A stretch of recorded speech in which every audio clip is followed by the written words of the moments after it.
Assalamualaikum class 9 in metric. How are you all? This is your physics class and I am your physics teacher. We started chapter number 4, motion and force.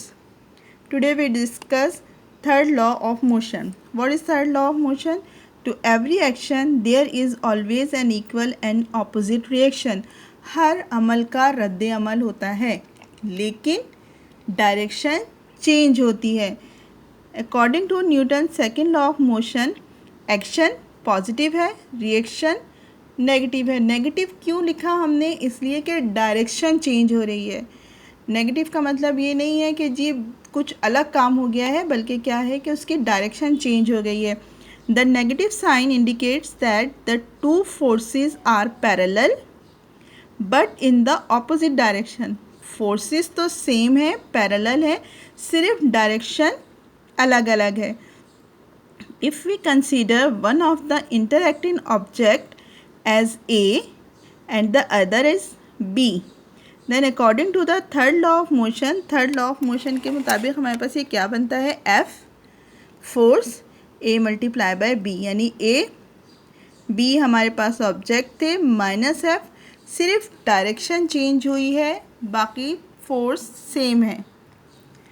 F A B represent the force exerted on A and minus F B force किस पर exert कर रही है? B पर. इसकी example हमारे पास क्या है? We walk on the ground. जब हम ग्राउंड में चलते हैं we push the ground backward and as a reaction the ground pushes up forward. जब हम ग्राउंड में चलते हैं तो अपने पाँव से हम ग्राउंड को बैक साइड पर पे पुश करते हैं और जो ज़मीन है उसके नतीजे में हमें आगे की तरफ पुश करती है.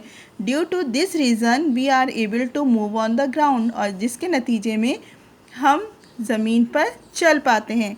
If a book is place on the table, अगर एक बुक जो है वो टेबल के ऊपर रखी हुई है, it exerts some force on the table, तो वो टेबल के ऊपर, क्योंकि बुक का वज़न है, वो वज़न जो है वो किस पर पड़ता है? टेबल पर पड़ता है. Which is equal to the weight of the book. किसके इक्वल होगा? जितना वेट होगा बुक का इतना ही वो वज़न उसके ऊपर डालेगी. The table as a reaction pushes the book upward, जिसके नतीजे में टेबल क्या है उसे ऊपर की तरफ पुश करेगी.